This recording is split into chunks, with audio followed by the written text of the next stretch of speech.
Alright, so in this video I want to share some slightly deeper and personally more interesting, more profound, more engaging concepts from Chinese philosophy as they relate to Chinese medicine.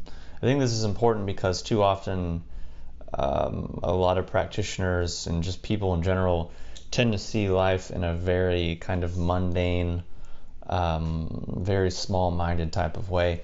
Meaning, for example, we could go as far as to say that Chinese medicine originally really did not care about treating headaches or managing symptomology. Whereas now that's kind of, at least in America, that's a lot of what the medicine is just protocols for symptoms and just the obsession with pathology. And the cosmology and the deeper, more elegant, artistic, profound, impactful aspects of the philosophy and the cosmology are not even really discussed. And more importantly, practitioners generally aren't really accessing it within even their own self, their own experience in a real, tangible way. So the first deeper aspect would say just looking at health and how that relates to the conductivity of our physical structure. In a simple way, we could say that within Chinese medicine, there's a saying that where there's free flow and movement, there's health. Where there's block and stagnation, there's disease. On a very mundane, practical level, blood, fluids, obviously that makes sense. Yet then when we start talking about energy, we gotta have good qi flow. People kind of understand qi in a really vague, kind of inaccurate way, as saying, it's energy. Qi is energy. You just gotta have good energy flow. It's like, okay, that doesn't really mean a lot. And generally that's not even really what that word means. Only in very specific contexts does qi even really mean anything close to energy. But really within the context of medicine, we can understand qi as the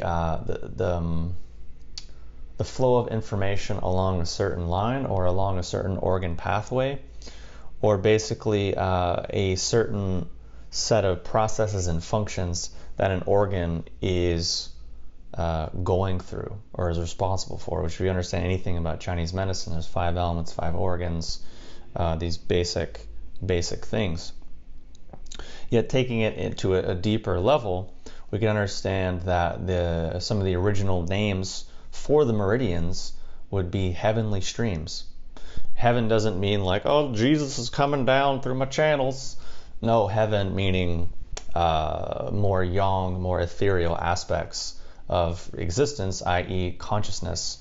So heavenly streams would be streams of our consciousness that are able to flow through our body. So if we're talking about conductivity, we're talking about free flow of health, we're talking about the ability of our spirits, our 5 spirits, our Wu Shen, to be able to basically flow through our body and communicate these non-physical or these higher vibrations that are sitting behind physicality, for those to be able to translate through our physical structure and then out into our world, and for the information to be able to flow back. And there's that free flow of what we could call qi, but it's actually more closer to our consciousness, which is related to specific function and functionings and processes of a certain organ system, which the organ system is what it's said that the spirit or one of the 5 spirits is sort of rooted in. It's not like,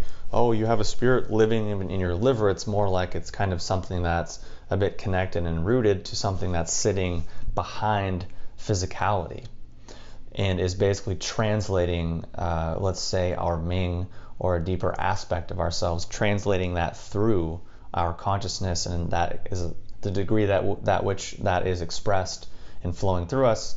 We could call that health. So the second aspect is a continuation of the concept of Ming and how that relates to the actual core of our body and our Jing.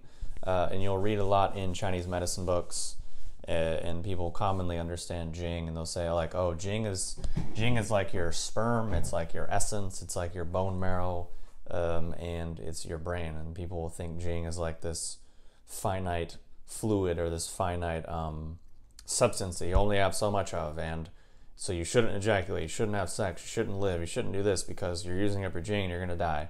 It's like, well, you're going to die anyways, and you're going to use up your Jing anyways, and it's not really understanding what Jing is or how it works.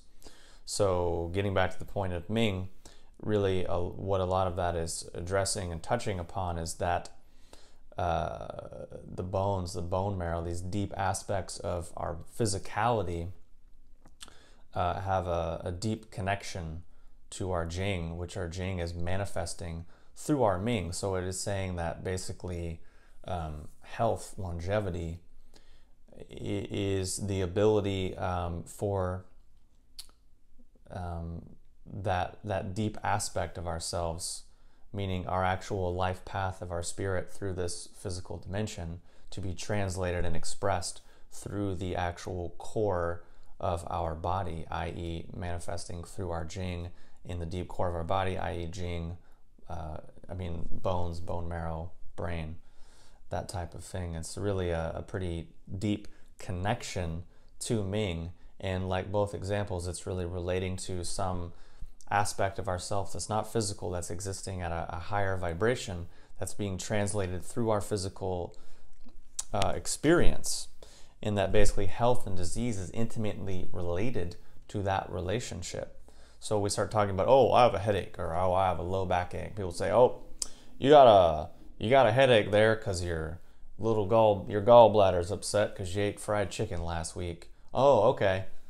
But we can see that as compared to the two other examples that I just gave, there's a lot that's being missed and a lot that's being left on the table. It's a much deeper conversation, it's a much deeper, more impactful, more profound, more engaging view of what a person is, of what life is, and what the relationship between a person's destiny or Ming and their experience as an individual through this physical reality, and how it's able to translate through their consciousness.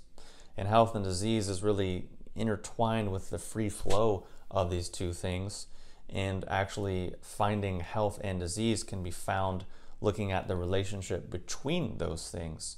So then looking at how a person's filtering reality, or how their perception is getting distorted, or layers they are building through their acquired mind, which is distorting the translation and the free flow of their consciousness and their Ming through their physical structure, that becomes a much deeper subject that generally not taught and generally not even discussed, because it's really comes down to like getting people in and out, getting in and out of school as quickly as possible, making money as quickly as possible, and just a really kind of piecemealed, very superficial way of understanding things. So just two really quick ideas to hopefully add a sort of deeper, more engaging, more interesting context.